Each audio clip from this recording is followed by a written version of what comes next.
Mình đang còn vài clip quay mèo ở hội thi mèo Kinh Kỳ và mấy nơi khác. Muốn dọn bớt cho nhẹ điện thoại nên gom lại đăng lên đây, nhân thể kể lại một câu chuyện về mèo cho các bạn nghe nhé. Phần giới thiệu nguồn gốc câu chuyện này hơi loằng ngoằng dây điện. Bạn nào sốt ruột thì cứ nhảy cóc, mình chia từng đoạn sẵn rồi. Câu chuyện mình sắp kể sau đây vốn nằm trong một truyện dài 100 mấy chục chương đăng trên mạng của Trung Quốc. Làm mạng văn học mà ở ta vẫn gọi theo tên Hán Việt là Tấn Giang này.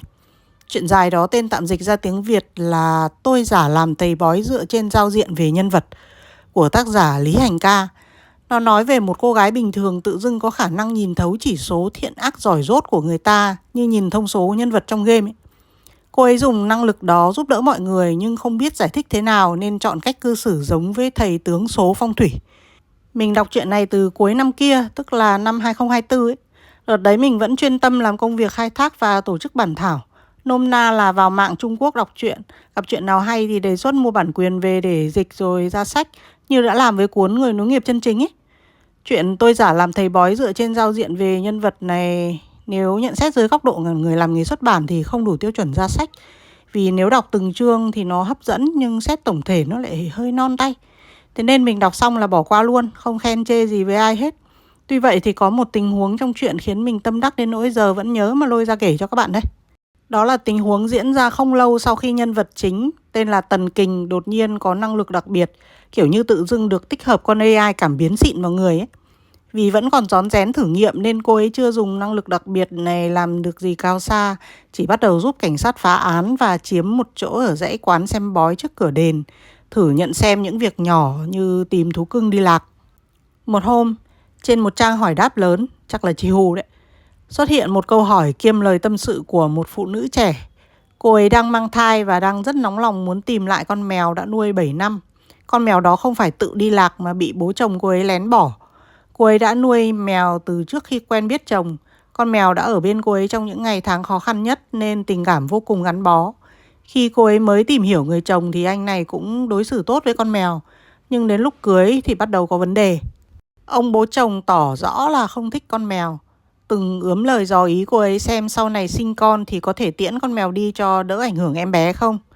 Cô ấy tất nhiên không đồng ý, nói lý lẽ về việc lớn lên cùng mèo tốt cho em bé chứ không có hại. Còn tổ chức họp gia đình nói rõ rằng sẽ nuôi con mèo đến khi nó chết già thì thôi. Lúc ấy ông bố chồng thể hiện là người suy nghĩ cởi mở, bảo là chuyện đấy của người trẻ, người già không can thiệp. Vợ chồng cô này ở riêng trên thành phố, mỗi khi bố mẹ chồng từ quê lên thăm thì cô ấy bố trí cho hai ông bà ở khách sạn nên cũng coi như ổn thỏa, không xung đột va chạm gì. Nhưng đến khi cô ấy mang thai thì chuyện bắt đầu chuyển biến xấu. Chồng cô ấy bảo đón bà mẹ lên chăm thai phụ. Dù cô ấy thấy chưa cần người chăm nhưng hôm sau bà mẹ chồng đã lên. Ông bố chồng cũng đi theo. Có lẽ thấy con dâu mang thai chắc kèo rồi, không lo nó bỏ con trai mình nữa, nên ông bố chồng bắt đầu lộ bộ mặt thật gia trưởng. Mấy trò xưng xỉa kháy khịa vì con dâu ốm nghén thèm ăn hoa quả hơi đắt, rồi ngủ dậy muộn quên quét nhà, rồi kêu con trai sợ vợ quá không ra dáng đàn ông các thứ thì vặt vãnh thôi. Con dâu cũng bỏ qua. Nhưng càng lúc ông ta càng làm già. Đầu tiên là đòi cô con dâu bỏ việc ở nhà lo chăm con. Ngay sau đó là kêu ca về lông mèo, đòi tiễn con mèo đi. Cô này vẫn chủ quan, nghĩ là người lớn tuổi ở chung chưa quen nên phàn nàn suông thế thôi. Nhưng một hôm đi làm về, cô ấy không thấy con mèo đâu. Hỏi bố chồng thì ông ta kêu không để ý. Xem lại camera mới thấy là ông ta cố tình mở cửa đuổi con mèo ra. Trong bài tâm sự, cô ấy bảo rằng đã làm ầm lên và sẽ ly hôn, nhưng trước hết muốn nhờ cộng đồng mạng chỉ cách tìm lại mèo. Trong lúc cộng đồng mạng đang bu lại vừa chê trách nhà chồng chủ thớt, vừa hiến kế tìm mèo, thì bố mẹ chồng cô ấy ra cửa đền gặp Tần Kình nhờ bói xem con mèo ở đâu. Bà mẹ chồng thì áy náy muốn tìm con mèo về thật, còn ông bố chồng thì đầu óc hiểm hóc hơn nhiều. Nhờ năng lực đặc biệt nên Tần Kình đọc vanh vách suy nghĩ của ông ta. Các bạn đoán thử xem. À thôi đừng đoán, người lương thiện thích nuôi thú cưng thì không lường được nước đi này đâu. Ông bố chồng muốn tìm lại con mèo để giết nó, rồi sẽ đưa cái xác máu me be bét của nó đến trước mặt cô con dâu để dằn mặt. Để cô ấy biết thế nào là lễ hội, để cô ấy từ nay ngoan ngoãn ở nhà chăm con giống với bà mẹ chồng ấy. Ông ta nghĩ cô ấy 28 tuổi rồi. Mình đọc mạng xã hội với chuyện của Trung Quốc nhiều, thấy dân bển ám ảnh với cái ngưỡng 28 tuổi này. Nhân vật nam toàn kiểu tổng tài với ảnh đế 28 tuổi đọc nực cười vãi ra. Nữ thì qua ngưỡng 28 là bị coi như hết đát hay sao ấy. À thôi lạc đề. Quay lại với vụ lão bố chồng. Lão ta nghĩ cô con dâu đã quá tuổi xuân lại có thai rồi thì sẽ không còn lựa chọn nào khác là phải chịu làm dâu nhà lão. Nhưng đây là chuyện, nhân vật chính còn có siêu năng lực nên sự việc không diễn biến như lão ta muốn đâu. Cô con dâu tên đầy đủ là Trịnh Ý. Vì bố mẹ chồng tranh chấp với Tần Kình nên mới có cơ hội gặp Tần Kình, đưa tiền nhờ Tần Kình tìm lại mèo. Quá trình tìm mèo thì cũng không hẳn là suôn sẻ hoàn toàn, vì Trịnh Ý còn nhờ thêm một bên khác tự xưng là chuyên gia tâm lý thú cưng tham gia, nên phát sinh cái vụ ông chuyên gia bảo tìm ở chỗ nào có cây, bà thầy bói thì lại bảo tìm trong bãi phế thải xây dựng.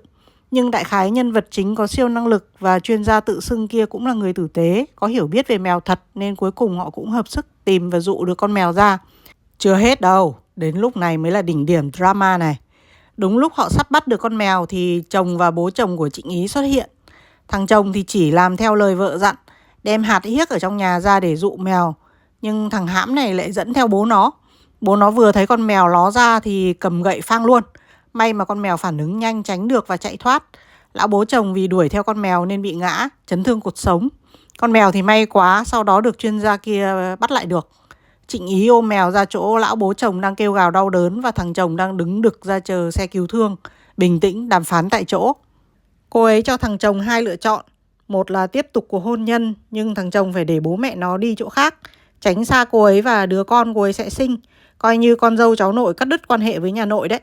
Hai là ly hôn, Trịnh Ý sẽ bỏ đứa bé đi.